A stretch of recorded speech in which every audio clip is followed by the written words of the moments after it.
Have you ever felt a strong wish, maybe even a deep need for love, as if it were the one thing missing from your life? Many times the world around us makes love seem like the most important goal, the highest point of human life, or even a magical answer to all our troubles. But what if this constant search for love is actually making it harder to find real peace and joy? Hi there, and welcome. Today we're going to explore an idea that might make you see love in a very different way. Let's take a look at the thoughts of some ancient thinkers known as the Stoics. Stoicism is a way of thinking that began in the 3rd century BC. It teaches that the best kind of life comes from learning, and that wise people live in agreement with the natural order of the world. The Stoics had some thoughtful things to say about feelings, especially about love. They believed that emotions should not be the ones leading our actions. Instead, we should learn to see them clearly and guide them with care. So what does all of this have to do with how we look for love today? Stay with us as we open up the Stoic view and look at why they thought we should not run after love. As we explore this, we'll learn from some of the most well-known Stoic thinkers, Seneca, Marcus Aurelius, and Epictetus. These wise people helped shape the Stoic understanding of love in powerful ways. Seneca, one of the most well-known Stoic thinkers, spoke often about feelings, including love.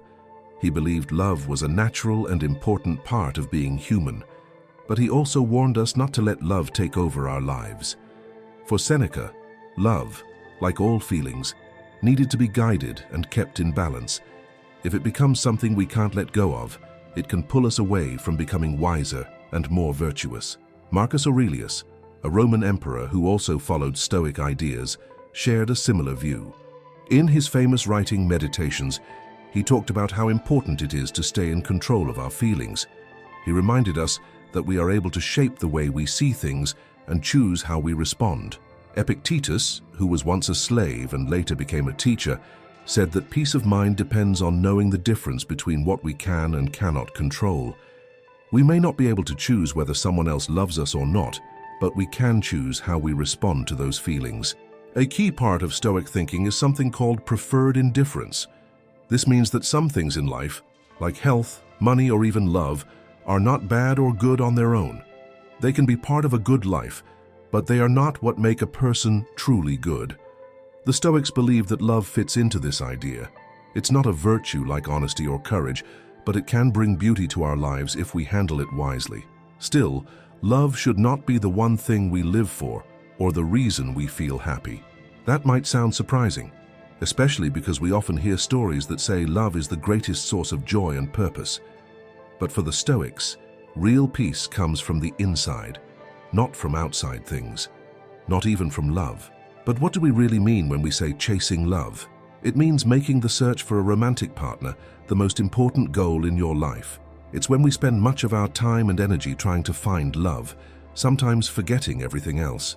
When we chase love, we may start to believe that only another person can make us feel complete, worthy, or happy. At first, this might not seem like a bad idea. After all, love is a wonderful and meaningful part of life. But when we look closer, this way of thinking can create many problems. First of all, it puts our happiness in someone else's hands. If we think we can only be happy in a romantic relationship, we might feel lost or less valuable when we're alone. But the Stoics believed this is not where our true worth comes from. They taught that calm and happiness should come from inside us, not from things or people outside of us. Second, if we are always focused on finding love, we might forget to care about other parts of who we are, our personal growth, our dreams, or our friendships. We might get so caught up in wanting someone to love us that we forget who we are without them. We lose sight of our own strengths and the things that make us special. Third, chasing love can lead us into harmful relationships. When our biggest goal is to be with someone, anyone, we might ignore warning signs. We might accept being treated badly or stay with someone who isn't a good match for us. The wish to be loved can make us settle for less than we deserve. And finally, chasing love can become a never-ending search.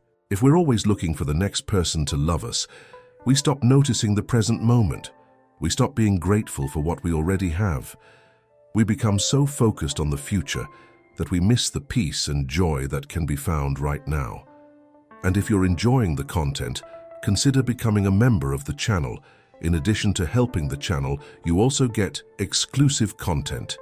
Click on the link in the description and become a member right now. Back to the content. We're not living in the present. We're not content with what we already have. Seneca once said, "He who is everywhere is nowhere." This means that if our minds are always running after something, we miss out on where we are right now. When we chase love, we may end up feeling restless, always reaching for more and never truly happy. But that doesn't mean the Stoics believed love was bad. In fact, they saw love as something meaningful, but they encouraged a wiser, calmer way to experience it. Let's look more closely at what Stoicism teaches about love. Think about Epictetus, who went from being a slave to becoming one of the most respected Stoic teachers. His ideas often focused on knowing what we can control and what we can't. For Epictetus, love was something we cannot control. In his book Discourses, he gives us an example. He says that life is like being at a meal. If something is offered to you, reach out and take a little, but don't take too much. If it goes past you, don't try to grab it. If it hasn't reached you yet, don't long for it. Wait until it comes. What he meant is this: when love comes into your life, enjoy it and be present with it. But if it's not there, don't feel the need to chase after it. And if it begins to fade or go away, don't try to hold on to it too tightly. Seneca, another wise Stoic, also taught that we should love without becoming overly attached. He reminded people that everything in life changes and nothing lasts forever. This doesn't mean we should stop caring or that we should be cold or distant. It means we should become stronger on the inside so we can face change and loss with courage. Seneca once said, "He who loves with desire is always anguished." When we love with too much longing or need, we can easily end up feeling hurt. Marcus Aurelius, the Roman emperor and Stoic writer, shared this way of thinking. In Meditations, he wrote, "Accept the things to which fate binds you, and love the people with whom fate brings you together, but do so with all your heart." This means that when love enters your life, welcome it fully. But don't become desperate or cling too hard. Be loving but also strong and calm inside. These Stoic lessons help us build a more peaceful and steady way of relating to love. They teach us to enjoy love, to be open to it, and to give it freely, but not to let it take over our lives or become the only reason we feel happy. Love should be part of our lives, not the whole of it. Choosing not to chase love, as the Stoics suggest, can bring big changes to our lives. This idea might seem strange, especially in a world where people often say we should go after what we want with full force. But Stoicism offers a gentler, wiser way. First, not chasing love helps us become stronger inside. When we tie our joy or our sense of worth to being in a relationship, we can feel very upset when things don't work out. But if we take a step back and stop running after love, we can find a balance in our feelings that doesn't depend on whether love is present or not. Second, not chasing love helps us grow. Many people believe they need someone else to make them whole, but the Stoics believed we are already whole. We don't need someone else to fix or complete us. When we stop chasing love, we can spend more time learning who we are, growing in our own ways, and doing what we truly enjoy. But there is something important to understand.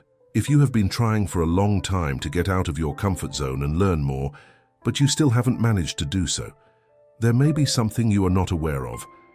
I know what it could be. It is anxiety.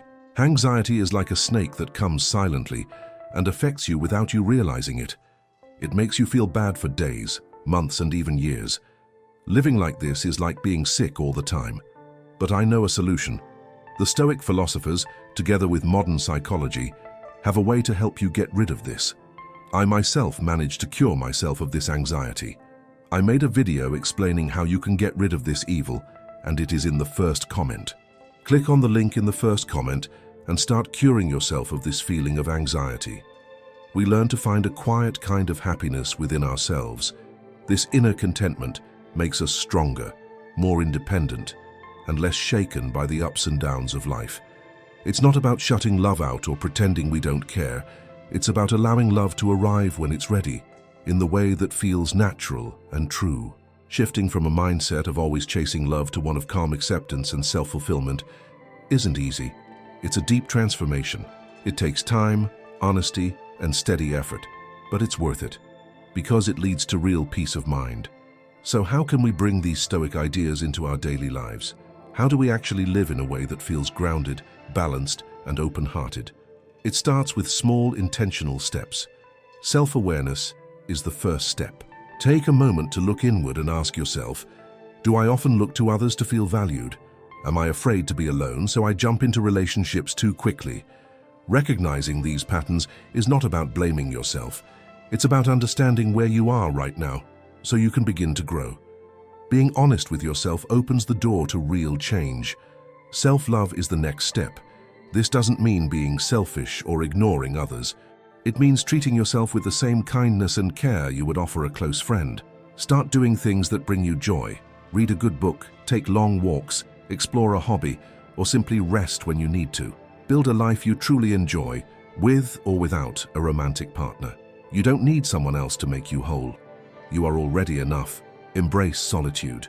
Many Stoic thinkers believe that spending time alone helps us see ourselves more clearly. When we're not surrounded by noise or distractions, we can hear our own thoughts and feelings more easily. Try sitting quietly in nature, journaling, or enjoying a cup of tea by yourself. Learn to be your own good company. In solitude, we often find strength, clarity, and inspiration. Practice patience. In today's world, where dating apps and fast connections are everywhere, it's easy to fall into the habit of chasing love. But true love, deep, honest love, can't be rushed.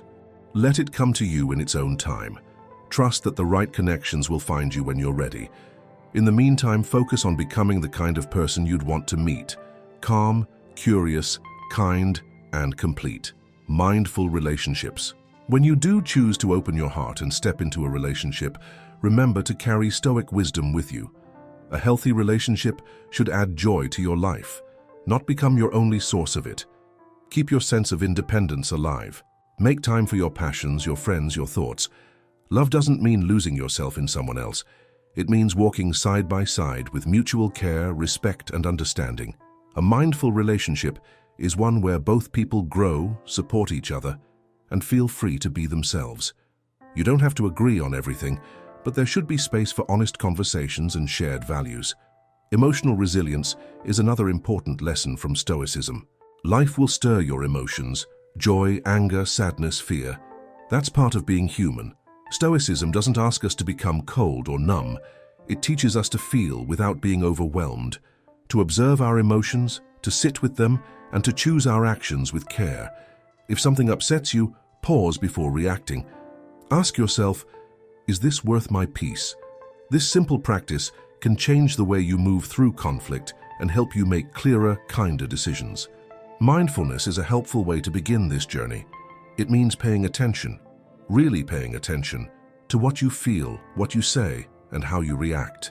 You might try taking a deep breath before speaking in an argument, or noticing when your thoughts are spiraling into worry. These small moments of awareness help you stay grounded. They help you return to yourself when emotions try to carry you away. And remember, this is a journey. No one gets it right every day. Some days you'll lose your patience or feel overwhelmed by doubt, and that's okay. Growth isn't about being perfect. It's about returning to your path again and again with kindness for yourself. Each step forward, no matter how small, brings you closer to a life of emotional strength, inner peace, and more meaningful connections. The Stoics remind us that love is beautiful, but it isn't something we can control. We can cherish it when it's with us, let it go when it fades, and never forget who we are in the process. As Seneca wisely said, the man who is serene and tranquil is not the man who has fled from things, but who remains their master. Let us learn to stay calm in the middle of life's storms. Let us learn to lead our lives with wisdom, balance, and heart. Thank you for being with us on this path as we explored Stoicism and how it helps us understand love in a thoughtful way. If you found this video helpful, you might want to like it, share it with others, or follow our channel to see more videos like this. Always remember, growing as a person is something we all work on together. Until we meet again, keep learning, keep moving forward, and do your best to become the kindest and truest version of who you are. See you next time.